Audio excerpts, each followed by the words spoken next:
and I organized the first TEDx Youth event in West Africa. That was in 2014. And then, of course, brought in speakers. It was a chance to talk about the Niger Delta region. At the time, there was so much negativity around the militancy stories and youth restiveness and stuff like that. So it was a chance to show the positive stories that were happening in the region.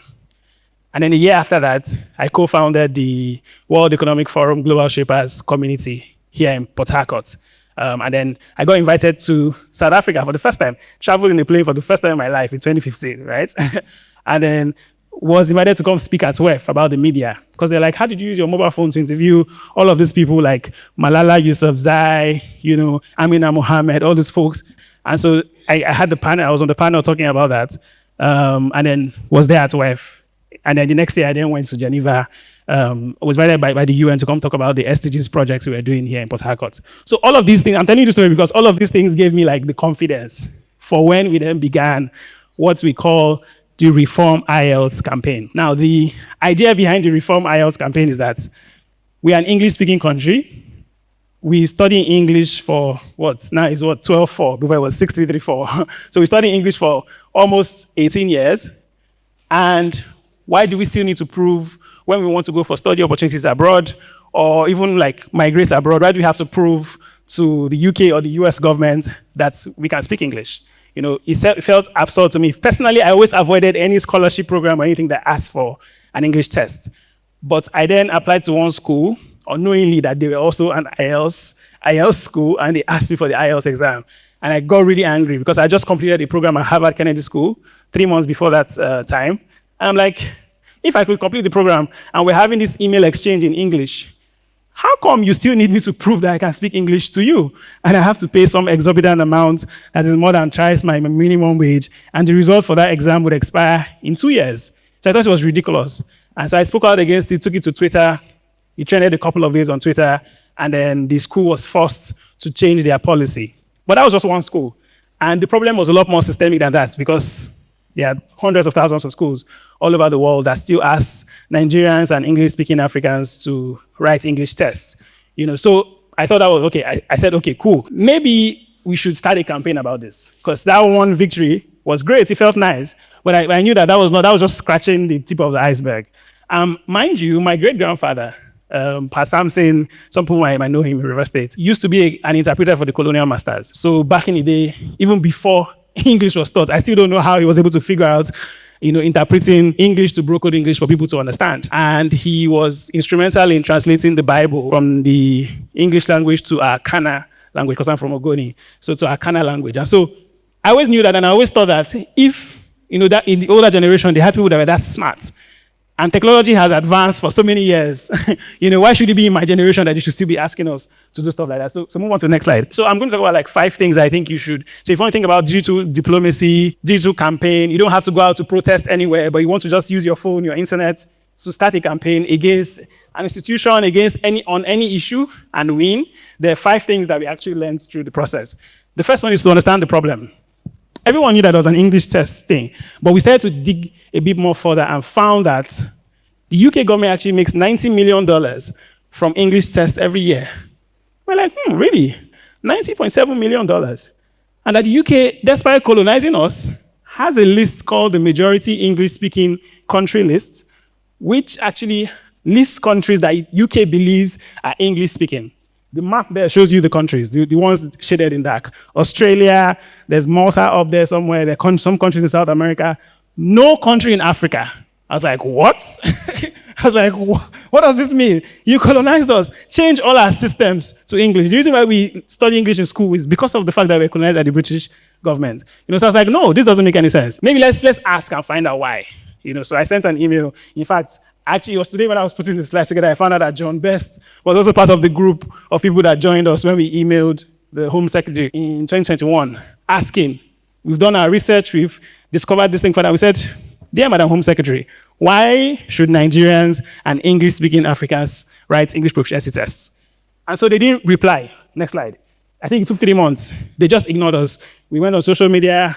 We're talking about it everywhere, tagging the Home Office, because the Home Office is like the Ministry of Interior for us that handles everything that happens within the interior of the UK. So they didn't respond. So we knew we had to change strategy. Next slide.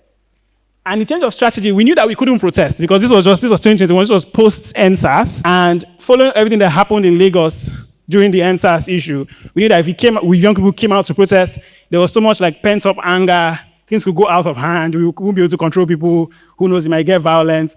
And in international relations, right, the land of, like this land we're standing now, that's American spaces, is considered America.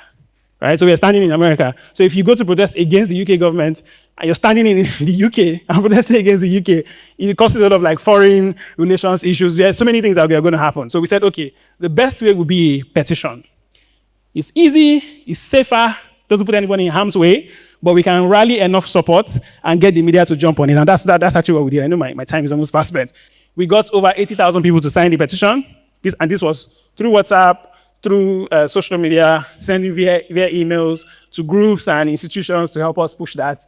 We got the media on it, so Arise, channels, all those folks, seeing how fast petition grew, they reached out to us. We didn't even have to tell them. They were the ones that came to us and say, okay, how can we support you? You know, we see that you're doing something really, really good.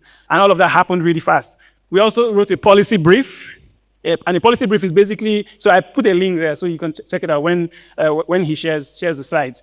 Policy brief basically is a document that explains what you have in mind and how you're going to, like, what are your points? Why are you arguing for a particular issue? What points do you basically have? And then after all that pressure, they replied us. And the almighty UK government replied us with a typo. They said, apologies for delaying in replying to you. That's bad English, right? That's showing how much pressure. We didn't have to do anything physically. We were just basically using the internet. And that's how much pressure that we actually put on them. We also learned a couple more things, that you can use new media to keep the conversation alive. If you trend things online, it will come back to the news cycle. Because the news cycle is a 2-day span. They talk about something today, repeat it tomorrow, and forget it the next day. So if you use new media again, it trends again, it comes back to the news cycle. You know, so that's one of the ways that we learned as stuff. Move to the next slide. I see I have a very short time. Next. Yes, data is very key. I know they said in the poem that it's not just about data, right? But data is very key. We're able to find very useful data. We found data even about, like, we compared the cost of the test in various Anglo-African countries and the poverty rates, right? And put that out there. and that was the one that made people go very, very, very crazy. We found information about all the other languages that they are spoken in the countries that the UK considers English-speaking countries. Because the argument is that, oh, we speak other languages, so that's why they don't think we're English-speaking countries. So we found other languages. For the people you say are English-speaking, look at the other languages that they also speak. You know, so we got all this data as ways to put pressure on them. Next. I want to be able to show you guys this thing. Find allies. We found allies, people who would work with us, who would share credit with us, and also share the risk as well with us. Next. Yeah, it's good to also study the power metrics. I'm not sure why the photos are not showing, but understand who, so we knew who to speak to. Yeah, I mean, we knew who we're going to speak to for various reasons. We knew the rights groups, organizations that if we engage this person, it would influence this person. We knew that the UK government at the time cared so much about the health sector. That's why they poached all our nurses and nurses across Africa. They found out that at a point, they were not going to have enough nurses to care for the elderly and people in the NHS. So they set a very drastic plan to poach nurses everywhere. So that's why nurses are actually living in Nigeria. It's not like it just happened. It's a conscious thing, right? And so we said, okay, they care about nurses. So they had a nursing and midwifery council. So we engaged that council and said, if you can change the council's policy around English tests, the Home Office would notice that. You know, I also got on that's the vice president. I also got the chance to speak to the former vice president and got it to also send a letter to the UK government. So all of that was like step. We couldn't reach them in London, obviously, just by going to London. But we could go to where they cared about as ways to get their attention. Next. Yeah, next. Yes, build a community around your campaign. This is also quite key, and I'm almost done. This is also quite key because you can't do it alone. It's important that you're actually having people who care about the same thing with you, speaking with you. And for us, it was 80,000 people. And we had many of them on WhatsApp. John and a few people here might have been on those particular groups. Joining us, speaking about it, bringing ideas, giving encouragements, because it was been a long journey since 2021. But if you have a community, your people who are supporting you and speaking together with you. Next slide.